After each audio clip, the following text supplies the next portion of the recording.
महात्मा गांधीजींचे महत्वाचे सत्याग्रह. चंपारण सत्याग्रह. ब्रिटिश सरकार चंपारण येथील शेतकऱ्यांना नीळ पिकवण्यास भाग पाडत होते, तर शेतकऱ्यांच्या शोषणाविरुद्धचा हा लढा होता. Ahmedabad mill strike. कापडगिरणी कामगारांच्या पगार वाढीची मागणी करण्यासाठी दिला गेलेला हा लढा होता. खेडा सत्याग्रह. शेतकऱ्यांचं दुष्काळामुळे फार नुकसान झालं, त्यांच्यावरील कर माफ करण्याची मागणी करण्यासाठी ही चळवळ केली होती. असहकार चळवळ.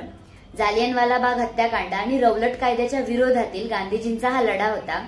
सविनय कायदेभंग चळवळ. दांडी येथे जाऊन मीठ उचलून गांधीजींनी मिठावरील कायदा मोडून काढला. भारत छोडो आंदोलन. ब्रिटिश राजवटीला आव्हान देणारी ही चळवळ होती.